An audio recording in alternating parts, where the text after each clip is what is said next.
Solution निकालिए technique का use करते हुए, टेस्ट और वैलिडेट करिए मॉडल को, ठीक है, इम्प्लीमेंट करिए सॉल्यूशन को और रिजल्ट को देखिए, जांचिए। इंपॉर्टेंस इन डिसीजन मेकिंग, क्या इसका फ़ायदा है डिसीजन मेकिंग में? हमारा एक्यूरेसी और ऑब्जेक्टिविटी बनता है, क्योंकि ऑब्जेक्टिव मतलब पर्टिकुलर सॉल्यूशन पे पहुंचते हैं। क्यों? क्योंकि हम लोग स्टेप वाइज चलते हैं ना, इसमें टेक्निक में भी क्या है, मेथड है, और वो हम लोग को स्टेप से निकलता है।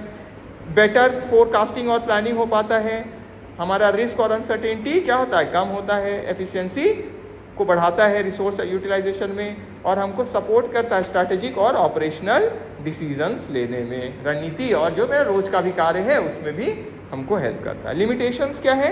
ये मेनली बहुत ज़्यादा डिपेंड करता है किस पर?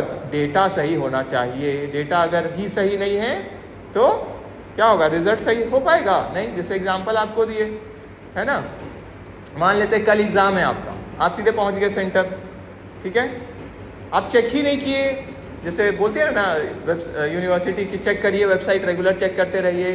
कॉलेज का जैसे ग्रुप होता है व्हाट्सएप, रेगुलर चेक करिए। मान लेते हैं कोई बोले कि नहीं आप मेरा एग्जाम जब तक नहीं देंगे फ़ोन ही नहीं छुएंगे, है ना, दृढ़ निश्चय, फ़ोन नहीं छुएंगे। पहुंच गए अगले दिन एग्ज़ाम देने, पता चला क्या कि एग्ज़ाम का डेट बढ़ गया 2 दिन, तो क्या हुआ उनका, ज़्यादा टेंशन में ले के वहाँ पहुँचे थे, इतना ऐसे करके कि नहीं देखेंगे, पता चला कि अभी तो एग्ज़ाम ही नहीं है, ठीक है, मतलब उनका उतना टाइम और हो गया ना।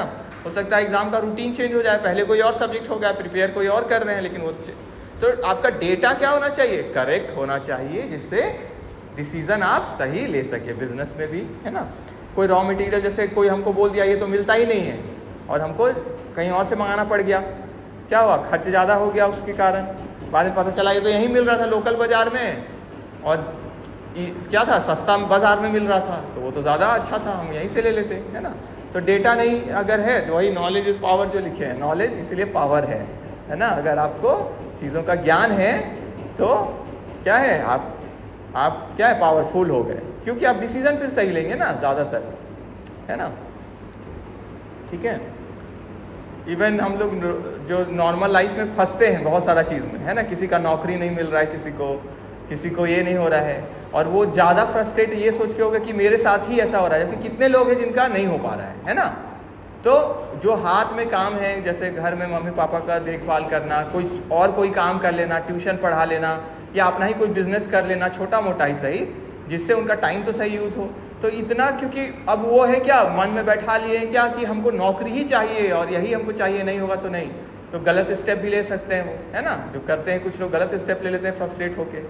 तो क्या हुआ, नॉलेज का कमी है, वही अलग अलग चीज़ों का ज्ञान रहता, शास्त्र अच्छा बुक्स पढ़े रहते, अच्छे लोगों का संग किए होते, तो क्या होता, नॉलेज होता कि ये सब तो टेम्पररी चीज़ है, नौकरी भी है तो कितना कर लेंगे आप, वो भी तो एम्प्लॉयर पे डिपेंड करता है, उनको नहीं अच्छा लगा तो निकाल देंगे आपको, है ना। तो इसमें नहीं फंस के हम क्या कर सकते हैं, और भी बहुत सारा चीज़ है जो मेरे करने के लिए। IAS नहीं बने तो क्या हुआ, और जॉब है, टीचर नहीं बने तो क्या हुआ, और जॉब है ना, अपना, लेकिन हम कोशिश करें, ये नहीं कि कोशिश ही नहीं करें और फिर बोले कि मेरा किस्मत नहीं है, तो गलत बात है, कोशिश अपना बेस्ट करें, है ना। तो ये नॉलेज होना चाहिए, मतलब डेटा आपके पास सही होना चाहिए, इसीलिए लिखा हुआ डिपेंड्स हेविली ऑन डेटा। फिर देखिए, may ignore qualitative factors like human behaviour, qualitative factors को इग्नोर कर सकता है। एक आदमी बहुत अच्छे से काम करता है पर बिहेवियर अच्छा नहीं है, ऑनेस्ट नहीं है, तो आपको नुकसान पहुंचा देगा ना। आपके सामने भले ही अच्छा से काम करके देख ले। इसलिए देखिए, टाटा कंपनी नहीं बोलती है, क्या बोलती है टाटा कंपनी, कि हम लोग इंटेलिजेंस नहीं देखते हैं, हम लोग क्या देखते हैं, कैसा आदमी है ना, क्योंकि अच्छा आदमी है तो उसको आप किसी चीज़ में भी अच्छा करवा सकते हैं ट्रेनिंग देके। लेकिन अगर वो क्या है, धूर्त है, अच्छा आदमी नहीं है, चीट चालबाज है, तो वो तो आपको नुकसान ही पहुंचा देगा, है ना। तो बेटर क्या है, अच्छा होना, जो अच्छा, इसीलिए अच्छा मार्ग पे चलना चाहिए। आप अच्छे हैं तो आपका लाइफ ऑटोमेटिकली अच्छा हो जाएगा। क्यों? क्योंकि आप काम अच्छा करेंगे, आप भावना अच्छा रखेंगे, सबका भला के लिए सोचेंगे और अपना मेहनत करेंगे, तो उससे क्या होगा, जो भी ये काम करता है उसका लाइफ ऑटोमेटिक अच्छा हो जाता है, चाहे अभी तक खराब रहा हो। आज से अच्छा करना जैसे हम लोग स्टार्ट करते हैं, अपने आप हमारा लाइफ चेंज होने लगता है, ठीक है। तो उसी तरह बिजनेस में क्वालिटेटिव फैक्टर को इग्नोर करता है तो उसके कारण क्वांटिटेटिव टेक्निक्स का एक लिमिटेशन हो गया। Sometimes mathematical complexity limits practical application, complex अगर हो गया तो उसमें उसको हम लागू हो सकता है, रियल में नहीं कर सके। समरी में देखिए, ये दोनों वाइटल डिसीजन मेकिंग टूल्स है, कंबाइन करते हैं mathematical, logical, scientific reasoning, data analysis को, मैनेजर्स को हेल्प करते हैं इफेक्टिव, एफिशिएंट और एविडेंस के हिसाब से आज के युग में डिसीजन लेने में। ठीक है, क्लियर सबको? क्लियर है? ठीक।